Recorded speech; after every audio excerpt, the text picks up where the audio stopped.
Si vous pensez que quelques mots non dits ne peuvent pas briser toute une vie, alors écoutez-moi avant de fermer cette vidéo.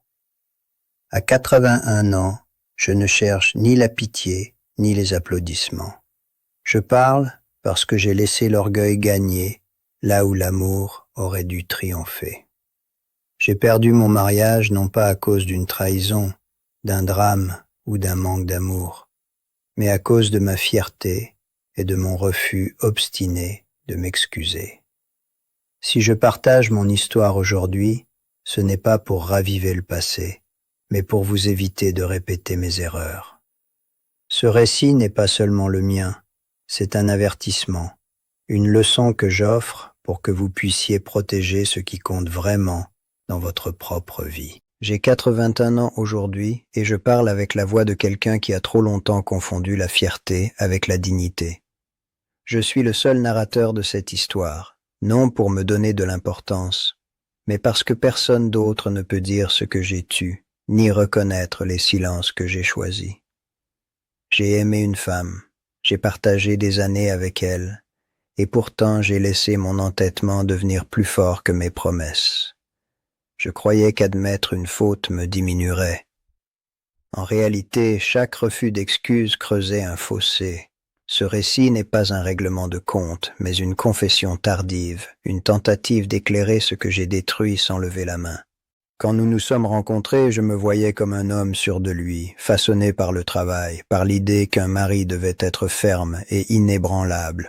Je pensais que l'amour se prouvait par la stabilité, par la capacité à tenir bon. Elle, au contraire, valorisait la parole, le geste simple, l'aveu quand l'orgueil blessait. Nous étions différents, sans le savoir encore. Les premières années ont été heureuses, pleines de projets ordinaires, de rires qui rendaient supportables les inquiétudes. Mais déjà, dans les petites disputes, je choisissais le silence plutôt que l'apaisement. Je croyais gagner en ne cédant jamais, ignorant que chaque victoire de l'ego est une défaite du lien. Je me souviens de mes justifications, si bien construites que je les prenais pour des principes. Je disais que l'on ne doit pas s'excuser quand on est convaincu d'avoir raison, que céder crée un précédent dangereux, que l'autorité se conserve par la fermeté. Je me citais des maximes héritées, des idées reçues, et je me sentais droit. Elle me demandait simplement d'admettre la part de douleur que mes mots provoquaient. Je répondais par des raisonnements, par des détours, par une froideur que je confondais avec le sang-froid. Chaque fois que je choisissais la cohérence de mon discours plutôt que la fragilité de nos cœurs, je m'éloignais un peu plus d'elle. Les disputes n'étaient jamais des tempêtes soudaines, mais des brumes persistantes. Un reproche, un malentendu, une phrase trop tranchante, et j'entrais dans ce que j'appelais ma réserve. Je m'enfermais dans le travail, dans des tâches qui m'offraient l'illusion d'être utile, pendant qu'elle attendait un signe. Elle voulait que je dise « je suis désolé », non comme un rituel vide, mais comme une reconnaissance de l'autre. Je refusais par peur de me voir faible. Je croyais protéger mon image. En vérité, je protégeais seulement mon orgueil, au détriment de la confiance qui nous avait réunis. Aujourd'hui, je mesure la simplicité de ce qui aurait pu tout changer. Une phrase courte, un regard sincère, un geste d'humilité. Mais à l'époque, je me persuadais que l'amour devait être robuste, capable d'encaisser les chocs de l'ego. Je ne voyais pas que l'amour n'est pas un mur, mais un fil qu'il faut sans cesse renouer. En vieillissant, j'ai compris que la solidité naît de la souplesse, non de la rigidité. Cette compréhension est venue trop tard. Ce premier aveu n'est qu'un prélude à ce que j'ai laissé se fissurer jour après jour par mon refus obstiné d'admettre mes torts. Les années suivantes ont installé une routine qui masquait l'érosion. Nous faisions ce qu'un couple est censé faire, travailler, planifier, résoudre les problèmes matériels. À l'extérieur, rien ne laissait deviner la distance qui s'installait entre nous. À l'intérieur, pourtant, chaque désaccord devenait un test de force. Je me préparais à défendre ma version des faits, comme on prépare une plaidoirie, oubliant que la personne en face n'était pas un adversaire, mais celle que j'aimais. Elle me demandait de l'écoute, je lui offrais des arguments, elle espérait une réparation, je proposais une justification, et je confondais constance et rigidité. Je me souviens d'un soir où une parole de trop avait blessé. Elle m'a regardé avec une fatigue que je n'avais jamais vue. Elle n'a pas élevé la voix, n'a pas fait de scène. Elle m'a simplement dit que mon refus de reconnaître la douleur la faisait douter de ma capacité à la voir vraiment. J'ai répondu en expliquant mon intention, persuadé que l'intention efface l'impact. Je me suis accroché à l'idée que si je n'avais pas voulu blesser, alors je n'avais rien à réparer. Ce raisonnement m'a semblé juste. Il était surtout commode. Je n'ai pas vu que l'amour demande parfois de réparer même l'involontaire. À mesure que les malentendus s'accumulaient, je devenais plus sûr de mes certitudes. Je m'appuyais sur une logique froide. Si je cède aujourd'hui, je céderai demain, et je perdrai ce que je suis. Elle, de son côté, se taisait davantage. Son silence n'était pas une victoire pour moi, mais je le prenais pour tel. Je croyais que l'absence de reproche signifiait la paix. En réalité, c'était une fatigue du cœur. Chaque fois qu'elle renonçait à demander des excuses, elle renonçait un peu à l'espoir d'être comprise. Je ne voyais pas la tristesse, parce que je regardais seulement ma propre rectitude. Les proches nous voyaient comme un couple solide. Je me sentais validé par cette image. Je pensais que l'essentiel était préservé, que les petits heurts ne pouvaient pas menacer une union bâtie sur des années de vie commune. Je me trompais. Les grandes ruptures naissent rarement d'un seul événement. Elles se préparent dans la répétition des petites blessures. Chaque « je n'ai rien à me reprocher » ajoutait une couche de distance. Je croyais protéger mon identité. J'étais en train d'éroder notre intimité. Je n'ai compris que plus tard que l'identité la plus précieuse est celle que l'on construit à deux. Je me rappelle aussi les moments où j'ai presque cédé. Une phrase était prête à sortir, une excuse, une reconnaissance. Puis mon orgueil se redressait, me soufflait que je trahirais mes principes. Je me taisais. Elle observait ce combat intérieur sans en connaître les détails, et elle repartait blessée. J'ai choisi la posture plutôt que la relation. Avec le recul, je vois l'absurdité de cette opposition. L'amour n'exige pas l'abandon de soi, il demande l'ajustement. J'ai confondu l'ajustement avec la capitulation. Cette confusion a scellé, sans bruit, la suite de notre histoire. Le jour où elle m'a parlé de séparation n'a pas été dramatique. Il a été calme, presque tendre. C'est ce calme qui m'a effrayé. Elle a expliqué qu'elle ne pouvait plus vivre dans une relation où ses blessures restaient sans réponse. Elle n'a pas dressé une liste de fautes. Elle a parlé de solitude à deux. Je me suis défendu, encore.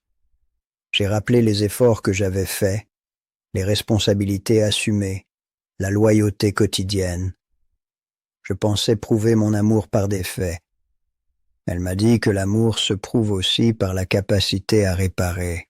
Je n'ai pas trouvé les mots pour franchir le pas. Je me souviens avoir cru naïvement que cette conversation passerait, que le temps ferait son œuvre. Je me suis dit qu'elle reviendrait d'elle-même à la raison, que la stabilité que j'offrais finirait par l'emporter. Cette attente a été ma plus grande erreur. Les jours se sont transformés en semaines, puis en mois. Elle s'est éloignée avec une dignité qui me désarmait. Je restais convaincu d'avoir raison. Je me répétais que l'on ne détruit pas une vie commune pour des excuses non prononcées.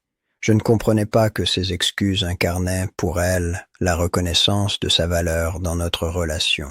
Quand la séparation est devenue définitive, j'ai ressenti un mélange de colère et de vide. La colère contre ce que je percevais comme une décision disproportionnée, le vide d'une maison soudain trop silencieuse. Je me suis accroché à l'idée que j'avais été fidèle, constant, travailleur. Je me suis dit que l'histoire me donnerait raison. Je n'ai pas cherché à comprendre davantage. Je n'ai pas écrit la lettre qui aurait pu ouvrir une dernière conversation. Mon orgueil m'a tenu droit, mais il m'a laissé seul. J'ai traversé cette période comme on traverse un hiver, persuadé que le printemps viendrait sans que j'aie à changer. Les années ont passé. J'ai vieilli dans une routine ordonnée. J'ai bâti une vie correcte, sans drame, sans éclat. De temps en temps, une pensée me revenait. Et si une simple excuse avait tout changé? Je chassais cette idée comme une faiblesse tardive. Je me disais que les histoires se terminent pour de multiples raisons, que l'on ne peut pas tout réduire à un mot. Pourtant, au fond, je savais que ce mot avait été la clé. J'avais refusé de le prononcer non par manque d'amour, mais par peur de me voir vulnérable. Cette peur m'a coûté une vie à deux. Je ne me suis jamais remarié. Certains diront que c'était par fidélité, d'autres par choix. La vérité est plus simple et plus douloureuse. Je n'ai pas su m'ouvrir de nouveau. J'avais bâti mon identité sur une posture que je ne voulais pas interroger. Entrer dans une autre relation m'aurait obligé à affronter ce que j'avais perdu par ma rigidité. J'ai préféré la solitude connue à la remise en question. Avec l'âge, cette solitude a pris le visage du regret. Je n'ai pas cherché à la masquer. Elle est devenue la compagne silencieuse de mes jours. Un rappel constant de ce que j'avais refusé d'apprendre. À 81 ans, le temps n'est plus une promesse, mais un miroir. Je revis des scènes ordinaires, des mots banals qui auraient pu être prononcés autrement. Je ne me reproche pas d'avoir été imparfait. Je me reproche d'avoir refusé d'évoluer. J'ai longtemps confondu cohérence et fidélité à soi. Je comprends aujourd'hui que la vraie fidélité inclut la capacité à se transformer pour préserver ce qui compte. Mon entêtement n'était pas une force. C'était une protection contre la peur d'être vulnérable. Cette protection a fini par m'isoler. Le regret n'est pas une punition, c'est une lucidité tardive. Je me suis souvent demandé ce qu'elle aurait pensé si elle m'avait entendu dire « Je suis désolé » des années plus tard. Peut-être que cela n'aurait rien changé. Peut-être que le temps avait déjà figé les choses. Mais je sais aussi que ne pas avoir essayé a laissé en moi une question sans réponse. J'ai appris que les excuses ne sont pas une admission d'infériorité, mais un acte de courage. Elles demandent de reconnaître l'impact de nos gestes, même quand nos intentions étaient bonnes. J'ai attendu trop longtemps pour comprendre cela, et ce retard a façonné le reste de ma vie. Je ne cherche pas à me présenter comme une victime du destin. J'ai été l'architecte de ma solitude. J'ai fait des choix, je les ai défendus, j'en ai récolté les conséquences. Il y a une forme de paix dans cette reconnaissance. Elle m'empêche de me réfugier dans l'amertume. J'accepte ma part de responsabilité. Je regarde mon passé sans complaisance, mais sans haine. Ce regard m'a appris que l'amour est un travail quotidien, une discipline de l'attention et de l'humilité. Je n'ai pas manqué d'amour, j'ai manqué d'humilité. C'est une nuance qui change tout. Parfois je rencontre des couples plus jeunes.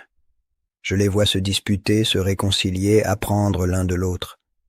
Je reconnais dans leurs gestes ce que j'ai refusé. Je n'interviens pas. Je sais que chacun doit faire ses propres erreurs. Mais si l'on me demande un conseil, je parle de la valeur d'un mot simple. Je dis que l'orgueil peut donner l'illusion de la solidité, mais qu'il fissure lentement ce qu'il prétend protéger. Je dis que la force d'une relation se mesure à la capacité de réparer. Ce ne sont pas des maximes abstraites, ce sont des leçons gravées par une vie. Je n'ai pas cherché à réécrire mon histoire. Je l'ai acceptée, avec ses manques et ses silences. Pourtant, écrire ces lignes est une manière de faire ce que je n'ai pas fait alors, reconnaître la douleur causée par mon entêtement. Je ne peux pas retourner en arrière. Je peux seulement transformer mon regret en parole utile. Si mon expérience a un sens, c'est peut-être celui-ci. Rappeler que la fierté, quand elle se fait rigide, devient un mur entre deux cœurs, et qu'aucun mur, aussi droit soit-il, ne vaut la chaleur d'un lien vivant. Je vis aujourd'hui dans une simplicité assumée. Les jours se ressemblent, et cette ressemblance me laisse l'espace de la réflexion. Je ne cherche plus à avoir raison, je cherche à comprendre. Cette inversion de priorité est tardive, mais elle est réelle. Je vois combien j'ai confondu la constance avec l'immobilité. J'ai appris que l'amour ne se conserve pas comme un objet. Il se cultive comme un jardin. Il demande des gestes répétés, parfois humbles, parfois difficiles. J'ai négligé ces gestes, persuadé que la structure de notre vie suffisait. Elle ne suffisait pas. Il m'arrive de relire des lettres anciennes, des notes où transparaît ce que nous étions. Je n'y trouve pas de drame, seulement des attentes non entendues. Ce constat est peut-être le plus douloureux. Rien n'était irréparable. Ce n'est pas un événement tragique qui a brisé notre union, mais une suite de refus. Refus de dire, refus d'admettre, refus de m'ajuster. Cette accumulation a fait ce qu'un seul geste n'aurait pas fait.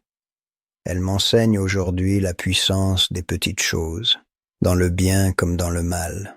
Un mot peut guérir, son absence peut séparer pour toujours. Je ne me suis jamais remarié non par choix héroïque, mais par incapacité à recommencer sans changer. Je n'étais pas prêt à devenir l'homme que j'aurais dû être plus tôt.